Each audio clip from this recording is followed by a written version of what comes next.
Hello guys, இன்றைக்கி நம்ம எங்கே வந்திருக்குன்னு பார்த்தீங்கன்னா, தமிழ்நாட்டின் 3ஆம் பெரிய ஏரி என இடம் பெற்றிருக்கக்கூடிய காவேரிப்பாக்கம் ஏரிக்கு தான் வந்திருக்கோம்.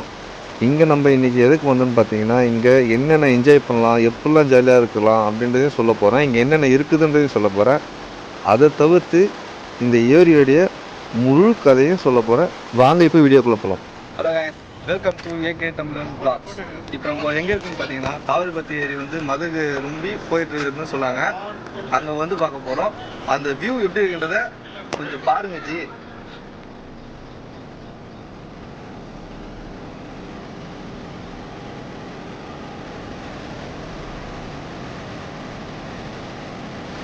நீங்கள் கப்பலாக வந்தாலும் சரி, இல்லை ஃபேமிலியாக வந்தாலும் சரி, நீங்கள் ஃபோட்டோஸ் எடுத்து என்ஜாய் பண்ணுறதுக்கு தரமான ஸ்பாட் இருக்குமானா அது தமிழ்நாட்டிலே இல்லைன்னு தான் சொல்லுவேன். வாங்க நம்ம இப்போ வீடியோ போகலாம்.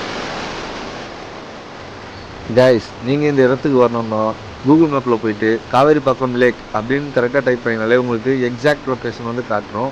இந்த இடத்துல நீங்கள் என்ஜாய் பண்ணுறதுக்கு நிறையவே இடம் இருக்குது. நீங்கள் வர வழி எல்லாமே பார்த்தீங்கன்னா ரொம்பவே அவ்வளோ அழகாக சுத்தூரம் பயிர்கள் எல்லாமே இருக்கும். அதை பார்த்து என்ஜாய் பண்ணிட்டே வரலாம். நீங்கள் சிட்டி சைட்லேருந்து வரீங்க அப்படின்னாலும் சரி, இல்லை எங்கேருந்து வந்தாலும் சரி, இந்த இடத்துக்கு வந்தீங்கன்னா இது ஒரு புது எக்ஸ்பீரியன்ஸாகவே இருக்கும். ஒரு மறக்க முடியாத ஒரு அனுபவத்தை இந்த இடத்த கொடுக்கும்னு நான் நம்புகிறேன். நாங்கள் இன்றைக்கி ஃப்ரீ டைமில் தான் போயிருக்கோம். எங்கள் ஃப்ரீ டைமில் நாங்கள் போனதுனால அவ்வளோ கூட்டம் எதுவும் இல்லை. அதனால் ரொம்ப ஃப்ரீயாக என்ஜாய் பண்ணிவிட்டு குளிச்சுட்டு ஃபோட்டோஸ் ரீல்ஸ் எல்லாமே பண்ணிட்டு வரணும். உங்களோட ஃப்ரீ டைமில் உங்கள் ஃப்ரெண்ட்ஸ் அண்ட் ஃபேமிலியை கூட்டிகிட்டு போயிட்டு என்ஜாய் பண்ணிட்டு வாங்க. இந்த இடம் ஒரு தரமான ஒரு ஸ்பாட்டுன்னு தான் நான் சொல்லுவேன். நீங்கள் வரும்போதே பார்த்தீங்கன்னா ஃபுட்டு எடுத்துகிட்டு வந்துடுங்க. ஏன்னா இங்கே சுற்றுலாம் எங்கேயும் ஃபுட்டு இருக்காது. அப்படியே நீங்கள் சாப்பிட்ணும் ஹோட்டலில் என்ன தேடி பார்த்தீங்கன்னா கூட ஒரு 2-3 கிலோமீட்டர் லேக்கை விட்டு ஒரு 2-3 கிலோமீட்டர் தூரமாக போயிட்டு தான் சாப்பிட்டுட்டு வர மாதிரி இருக்கும். ஸோ முடிஞ்ச வரைக்கும் நீங்கள் வரும்போது ஃபுட்டெல்லாம் கரெக்டாக எடுத்துகிட்டு வந்துடுங்க. நாங்கள் போனப்போ ஃப்ரீயாக இருந்தனால ரொம்பவே என்ஜாய் பண்ணிகிட்டு இருந்தோம். இங்கே பார்த்தீங்கன்னா நம்ம கேமராமேனும் தண்ணியில் இறங்கி ஜாலியாக விளையாடிட்டு இருந்தார். நிறைய டைம் வழுக்கி விழுந்துக்கிட்டு, அதே போல் பார்த்தீங்கன்னா ஒரு முக்கியமான விஷயம், இப்போ பார்த்தீங்கன்னா தண்ணி ஓவர் ஃப்ளோ ஆகுது. அதனால நீங்கள் ஃபேமிலியில் வயசானவங்களாக இருந்தாலும் சரி, இல்லை குழந்தைங்களாக இருந்தாலும் சரி, உங்கள் கையோடு நீங்கள் பிடிச்சி வச்சுக்கோங்க. ஏன் இதை நான் சொல்கிறேன்னா, இப்போ தண்ணி கொஞ்சம் ஓவர் ஃப்ளோ ஆகுது. அதனால தான் சொல்கிறேன். எந்த ஒரு விஷயத்தை செஞ்சாலும் நமக்கும் சரி, நம்மளை சுற்றி இருக்கிறவங்களும் சரி, எந்த ஒரு ஆபத்தும் வராத அளவுக்கு நம்ம என்ஜாய் பண்ணிட்டு போயிடணும். இந்த இடத்துல இப்போது நாங்கள் ஃப்ரீயாக இருக்கிற ஃப்ரீ டைமில் வந்ததுனால எந்த ஒரு கூட்டமும் இல்லை. அதனால் நாங்கள் ரொம்ப என்ஜாய் பண்ணோம். அதே நீங்கள் கூட்டமாக இருக்கணும் அப்படின்னு நினச்சிங்கன்னா சாட்டர்டே சண்டேயில் வாங்க. உண்மையிலே சொல்லணும், நீங்கள் நிற்க கூட இடம் இருக்காது, அவ்வளோ ஜனம் இருக்கும். ஓகே கைஸ், இப்போது இந்த ஏரியோடைய வரலாறை பற்றி பார்ப்போமா? இந்த ஏரி தமிழ்நாட்டின் 3ஆம் பெரிய ஏரி அழைக்கப்படுதுன்னா அது தமிழ்நாட்டுக்கு ஒரு பெருமை சேர்க்கிற ஒரு விஷயந்தான். இன்னொரு விஷயம், இவ்வளோ பெரிய ஏரியை எதற்காக அமைச்சாங்க அண்டு யாருக்காக அமைச்சாங்க, இதை யார் அமைச்சு கொடுத்தது, அது மட்டும் இல்லாமல் இந்த ஏரி உருவாக்கி எவ்வளோ வருஷங்கள் ஆனது அப்படின்றதையும் இந்த வீடியோவில் நீங்கள் ஃபுல்லாக பார்ப்பீங்க. வாங்க வீடியோக்குள்ளே போகலாம்.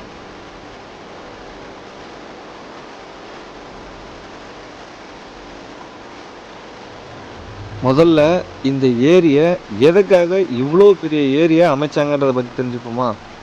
இது ஏன் இவ்வளோ பெரிய ஏரியா அமைச்சாங்க அப்படின்னா, இப்போ இப்போ இருக்கிற காலகட்டத்தில் விவசாயிகளின் நிலைமை உங்களுக்கு தெரியும். நான் சொல்ல வேண்டியதில்லை.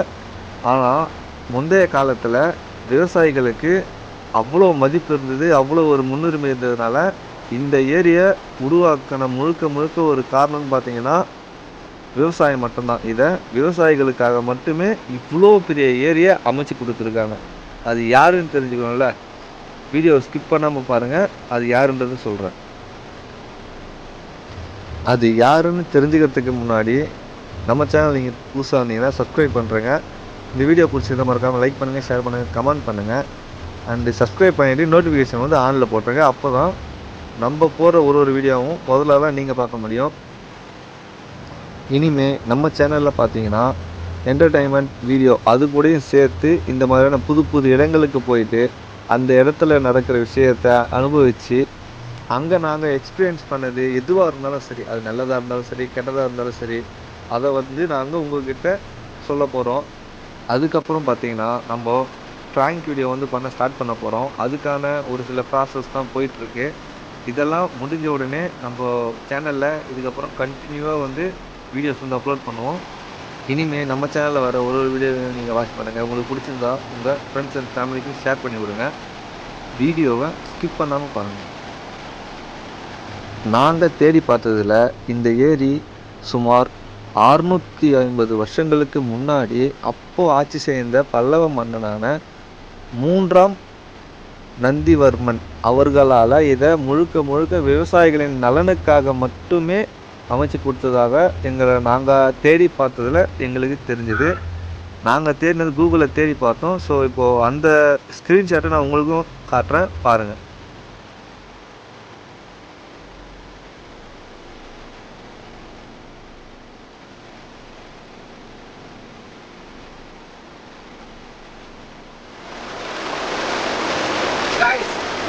நீங்கள் என்ஜாய் பண்ணணும்னு நினைச்சீங்கன்னா ராணிப்பேட்டை மாவட்டம் காவேரி பக்கத்தில் இருக்கக்கூடிய இந்த ஏரிக்கு வந்து பாருங்கள். லைஃப்பில் எவ்வளோ ட்ரெஸ் இருந்தாலும் சரி, பாடி பெயின் எவ்வளோ இருந்தாலும் சரி, எத்தனை தண்ணி அடிச்சுட்டே போயிடும். ஸோ இப்போ நான் சொன்னது வந்து பார்த்தீங்கன்னா உண்மைதாங்க. ஏன்னா நாங்கள் இங்கேருந்து போகும்போது பார்த்தீங்கன்னா எவ்வளோ டென்ஷனோடையும் கிளம்பும் போதே நிறைய ப்ராப்ளத்தோடையும் இங்கேருந்து கிளம்புனோம். பட் ஆனால் அங்கே போயிட்டு அந்த தண்ணியில் நாங்கள் குளித்ததுக்கப்புறம் எந்த ஒரு டென்ஷனும் இல்லாமல் அவ்வளோ ஸ்ட்ரெஸ் ஃப்ரீயாக இருந்தது. மைண்டுக்கும் ரொம்பவே ரிலாக்ஸாக இருந்தது. அந்த ஒரு ஃபீலிங்ஸ் வந்து ரொம்ப பிடிச்சிருந்ததுங்க. ஸோ நீங்கள் வந்து எவ்வளோ டென்ஷனாக இருந்தாலும் சரி, இல்லை எவ்வளோ ஸ்ட்ரெஸ்ஸில் இருந்தாலும் சரி, ஓகேங்களா, நீங்கள் அந்த இடத்துக்கு வந்து ஒரு வாட்டி விசிட் பண்ணி பாருங்கள். அதுக்கப்புறம் நீங்கள் இந்த ஏரியில் எப்படா ஏரி ரொம்ப மதகு போகும் அப்படின்னு எதிர்பார்ப்பீங்க. அந்த அளவுக்கு ஒரு இன்ட்ரெஸ்டிங் பிளேஸ் தாங்க இது. இந்த ஏரி வந்து பார்த்தீங்கன்னா இந்த ஒரு மதகு மட்டும் இல்லை, இது வந்து 2 மதகு இருக்குது. இது வந்து சின்னது, இன்னொரு வந்து பெரிய மதகு வந்து பக்கத்தில் இருக்குது. அது வந்து இப்போது என்னால் ஷூட் பண்ண முடியல. அது ஏன்னு பார்த்தீங்கன்னா நாங்கள் வந்ததே வந்து லேட்டாக வந்தோம். அந்த லேட்டாக வந்த சமயம் அது மட்டும் இல்லாமல் எங்கள் மழை வர மாதிரிலாம் நிறைய ஒரு சிம்டம்ஸ் வந்து இருந்தது. நாங்கள் வந்து கிளைமேட்டுக்கும் இப்போ இருக்கிற கிளைமேட்டுக்கும் பார்த்தீங்கன்னா ரொம்பவே சேஞ்ச் ஆகிடுச்சு. சடனாக கிளைமேட் சேஞ்ச் ஆகவே சேஃப்டி ஃபஸ்ட்டு அப்படின்றதுனால நாங்கள் வந்து கேமராலாம் பேக் பண்ணிவிட்டு கிளம்பிடலாம் அப்படின்ட்டு கிளம்பிட்டோம். நீங்கள் இப்போ பாருங்கள், நாங்கள் வந்த ஒரு டைமிங்க்கும் இப்போ இருக்கிற கிளைமேட்டுக்கும் பார்த்தீங்கன்னா ரொம்ப டிஃப்ரெண்ட் இருக்கும். ஸோ இந்த ரைட் சைடு வந்து பார்த்திங்கன்னா ஃபுல்லாகவே கருமேகங்கள் வந்து சூழ்ந்து ரொம்ப அழகாக காணப்பட்டது. ஆனால் அழகுல தான் ஆபத்து இருக்கும் அப்படின்ற மாதிரி நம்ம இருக்கிற சமயமாக பார்த்து மழை பொழிஞ்சு கேமராக்கு எதனா டேமேஜ் ஆகிட போகுது அப்படின்றதுனால நாங்கள் வந்து கிளம்பிட்டோம். இந்த ஏரியோடைய பரப்பளவு எவ்வளோ அப்படின்றத நான் போக போக வந்து சொல்கிறேன். இந்த ஏரியோட மொத்த பரப்பளவு வந்து பார்த்துக்கிட்டிங்கன்னா 3968 ஏக்கருங்க. இவ்வளோ பெரிய ஏரி அமைச்சு கொடுத்த அந்த 3ஆம் நந்திவர்மனுக்கு வந்து ரொம்பவே நன்றி. இந்த வீடியோவை ஃபுல்லாக வாட்ச் பண்ண எல்லாருக்குமே ரொம்ப ரொம்ப தேங்க்ஸ். இந்த வீடியோ பிடிச்சிருந்தா லைக் பண்ணுங்கள், ஷேர் பண்ணுங்கள், கமெண்ட் பண்ணுங்கள், மறக்காமல் சப்ஸ்கிரைப் பண்ணுங்கள். சப்ஸ்கிரைப் பண்ணிவிட்டு நோட்டிஃபிகேஷன் ஆலில் போட்டுருங்க. Thank you so much. இது போல் பிளேஸ் ஏதாச்சும் உங்கள் ஊர் சைடு இருந்தால் அது எந்த ஊருன்றதை மறக்காமல் கமெண்ட் பண்ணுங்கள். நாங்கள் நேரில் வந்து விசிட் பண்ணி அந்த ஊரோடைய பெருமையும் சரி வரலாற்றையும் சரி எடுத்து ஒரு வீடியோவை அப்லோட் பண்ணுவோம். So thank you guys. Love you all.